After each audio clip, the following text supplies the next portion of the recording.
शंका होती है कि हम जो चांदी की ज्वेलरी खरीद रहे हैं कितनी प्योरिटी है, उसकी क्या माप है, क्या शुद्धता है, और हम जो खरीद रहे हैं कि क्या वो सही है।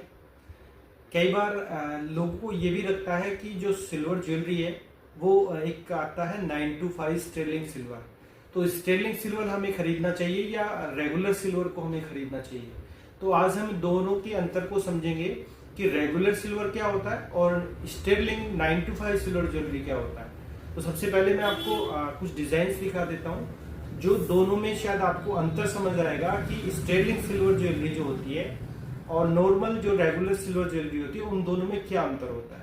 तो कैमरामैन एक बार आप आगे आइए। ये दो चेन है और ये डिजाइन भी सेम है, लेकिन इन दोनों में कुछ अंतर आपको देखने को मिलेगा। फिनिशिंग की और क्वालिटी की अगर हम बात करें तो इनमें कुछ ज़्यादा अंतर आपको दिखाई नहीं देगा। ये दोनों मैं आपको निकाल के दिखा देता हूँ, इसको भी सामने रखिए।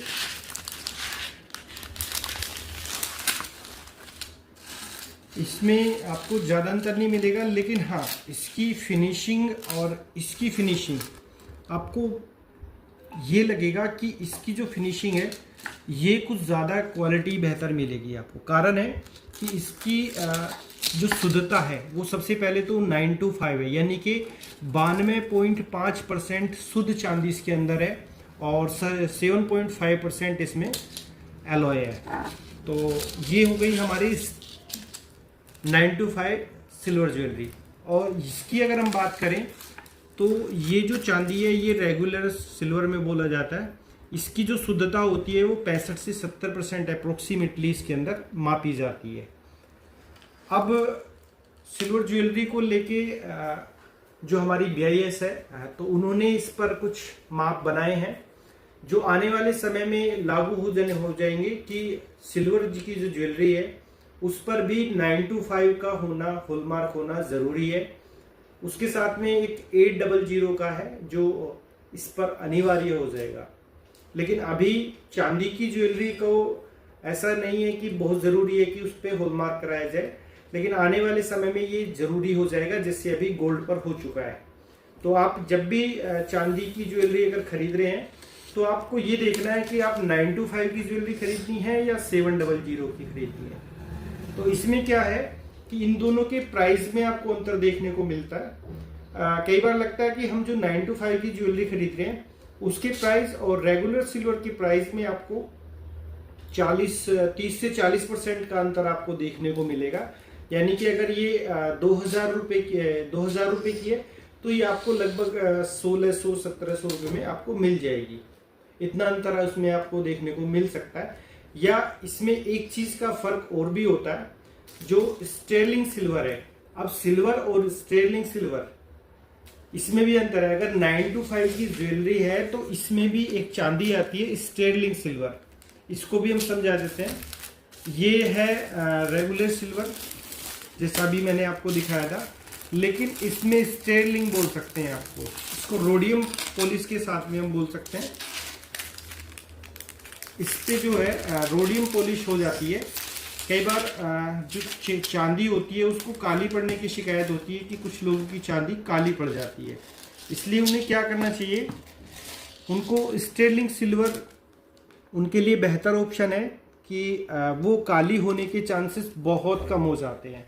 बेसिकली कई बार वातावरण की वजह से, बॉडी का जो पसीना होता है उसकी वजह से या कई और कारणों की वजह से चांदी का काला होना एक नेचुरली है। ऐसा नहीं है कि अगर वो काली हो रही है तो वो अच्छी क्वालिटी की नहीं है। कई बार जो 92.5% की जो चांदी होती है वो भी काली हो जाती है।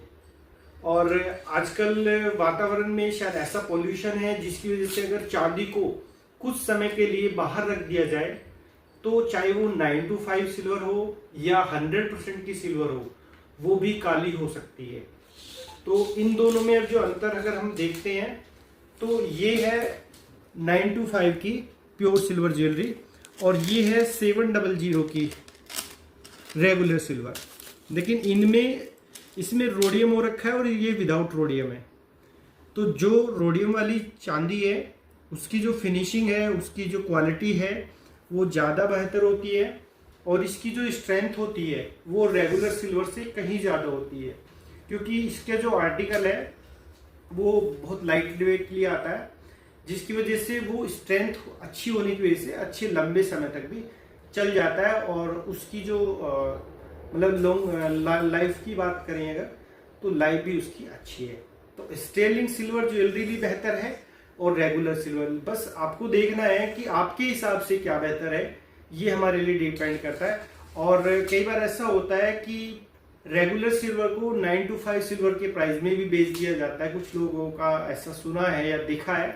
उस पर बस क्या होता है कि रोडियम हो रखा होता है, जबकि रेगुलर सिल्वर पर भी रोडियम हो सकता है, लेकिन उस पर ये जरूर चेक करना चाहिए कि उस पर 9 to 5 आपका स्टैंप है या नहीं है।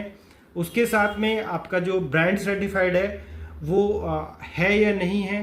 तो ये 2-3-4 चीज़ों को वहाँ पर ज़रूर हमें कर लेना चाहिए। उसके साथ में अभी कुछ समय में आने वाला है कि आपको चांदी की ज्वेलरी पर भी BIS का लोगो आपको देखने को मिलने वाला है।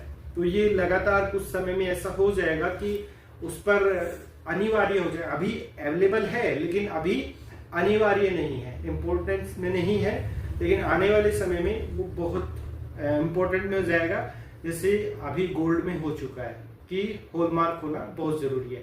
तो ऐसी ही चांदी को भी BIS परमानेंट कर देगा और इसको धीरे धीरे पूरे उसमें 9 to 5 800 की प्योर सिल्वर ज्वेलरी आपको बाजार में देखने को मिलने लगेगी।